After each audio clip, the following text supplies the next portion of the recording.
Sziasztok Star Wars rajongók, üdvözlök mindenkit az akadémián. Nem is olyan régen volt utoljára egy teremtményes videó, melyben a Szándót mutattam be nektek, azt a hatalmas víziszörnyet a Naboo világából. Annak a videónak a végén szavazhattatok, hogy mit szeretnétek legközelebb, és a lehetőségek közt a biológiai szuperfegyver, a Leviatán is jelen volt. Nos, mivel a héten főként a sötét oldallal foglalkozok jobban, így nem is lehetne jobb alkalom arra, hogy bemutassam ezt a lényt, amit ilyen sokan megszavaztatok. Összesen 5654 szavazat érkezett, melyből 69%-otok, azaz 3944 ember szavazott a rettenetes Leviatánokra. Ezúton szeretném kifejezni hálámat, amiért ilyen sokan szavaztatok, valamint szeretnék a YouTube-nak is gratulálni a matematikai tudásuk kiválóságáért. Nem tudom, hova lett 2%-nyi szavazat, de én akárhogy is számoltam, nekem ez nem volt 100%. Na mindegy is, úgy látszik lecsípték jutaléknak. Térjünk is inkább vissza a témához. A videóban minden, ami elhangzik, majd a legendákba tartozik. Aki esetleg nem lenne tisztában azzal, hogy ez mit is jelent, az nézzen be a leírásba. Fog találni rá választ, az biztos. Tehát, mivel minden legenda, így a jelzést pedig nem is fogom kitenni a videó alá. Ja, és a videó végén lehetőségetek lesz majd szavazni a következő teremtményről.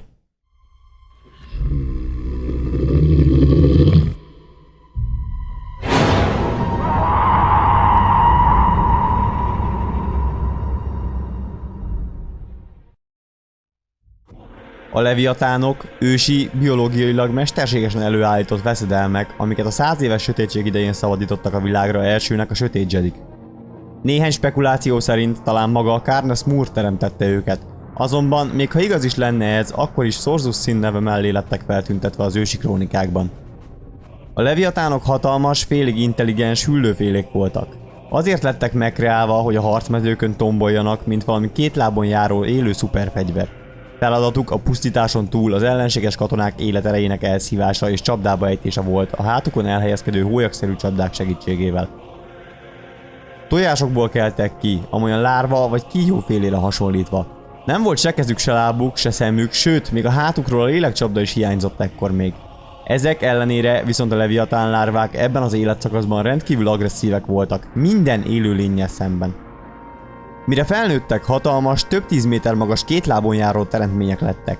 A két hatalmas, erős lábon túl még rendelkezett 4 darab sokkal kisebb, szinte csökevényes mellső lábbal és 2 csáppal a szájuk körül. Egy kifejlett Leviatán bőre valami iszonyatosan erős volt. Képes volt egy kifejlett példány akár teljes lávafolyásokon is átkelni egy karcolás nélkül. Valamint felnőtt korukra egy-egy példánynak akár már több, kisebb, nagyobb lélekcsapda is kialakult a hátán, hogy eltárolja az elszívott életenergiákat. Amikor végeznek egy teremtménnyel, elszívják annak minden életerejét és tudását. De ha az áldozat nem erőszakosan hal meg, tehát ugye nem széttaposra azokkal a pici lábaival, hanem csak kiszívja az életerejét, akkor sem menekülhet meg, akit egyszer elfogtak. Még ha sikerül is megölni a Leviatánt és kiengedni a foglyul ejtett lelkeket a hátából, akkor is a gazdatestbe visszatérve az rohamosan öregedni kezd és gyengülni. Tehát, akit egyszer elkap egy ilyen, annak mindenképpen vége van.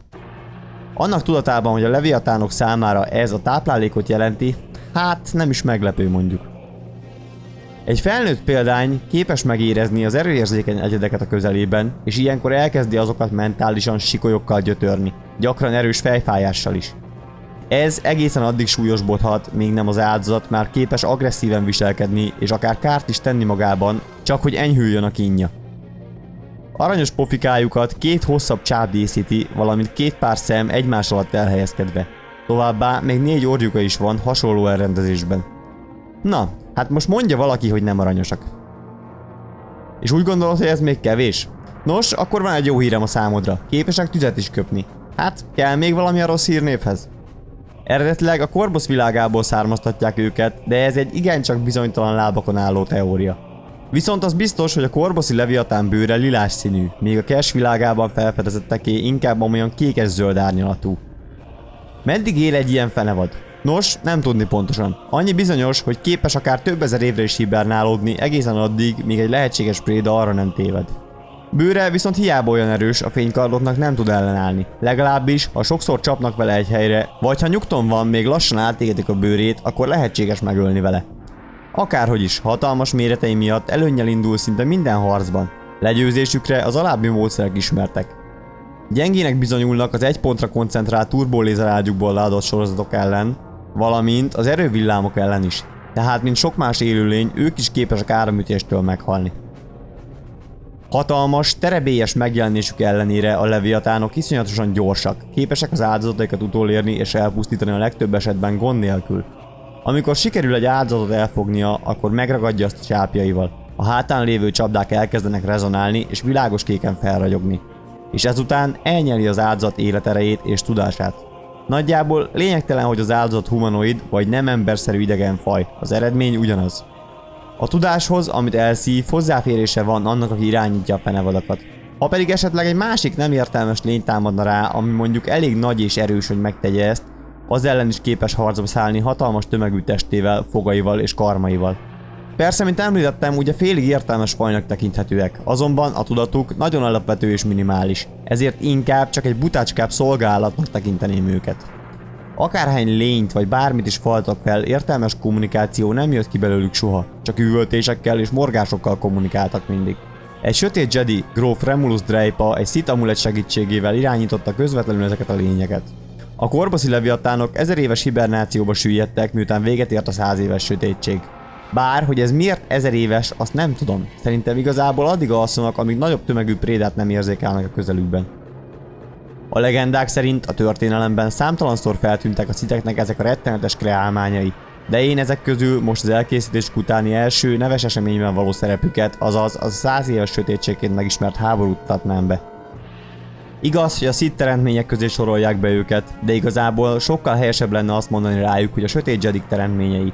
Ugyanis akkor még ugye ők sem voltak Sithek, csak később váltak azzal, amikor száműzték őket.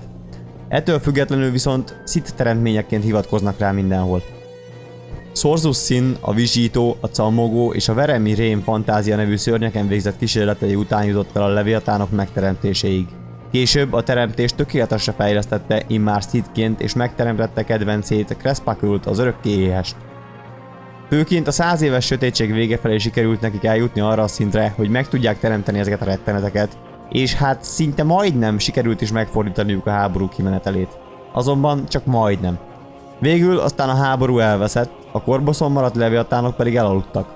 A Stygiai kalderában pedig a Korribánon Sorzus Sin megalapította saját laboratóriumát és elkezdett újra foglalkozni a projektjével.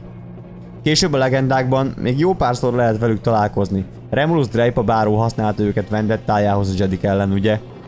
Aztán az új köztársaság idején is szerepet kaptak a legendákban, mégpedig akkor, amikor Luke Skywalker új Jedi rendjének néhány tagja került velük szembe.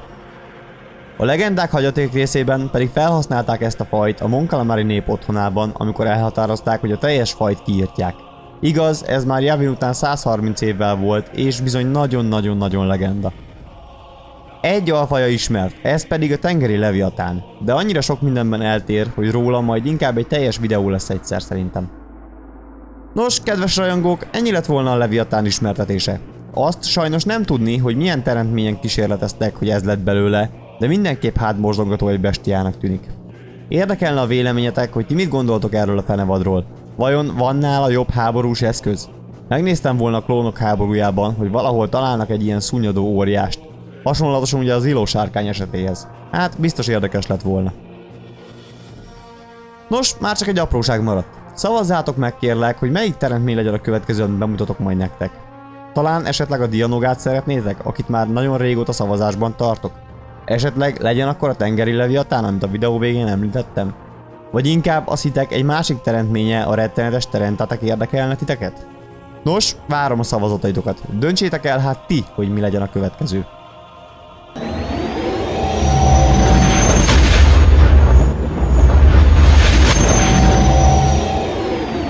Köszönöm, hogy megtekintetted a videót. Amennyiben elnyert a tetszésed, akkor kérlek nyomj egy lájkot. Ha már fel vagy iratkozva, akkor köszönöm szépen, hogy csatlakoztál az akadémiához. Ha pedig még nem lennél tag esetleg, akkor iratkozz fel a naponta érkező Star Wars témájú tartalmakért. Ha pedig támogatnád a csatorna működését, akkor erre is van lehetőséged egy hozzászólással vagy egy megosztással. Valamint, akinek van kedve és lehetősége, az a Patreon rendszerén keresztül is segítheti a csatorna fejlődését. Nos, köszönöm szépen a figyelmeteket, ne feledjétek, hogy holnap ismét találkozunk. Addig is, mint mindig, az erő legyen veletek!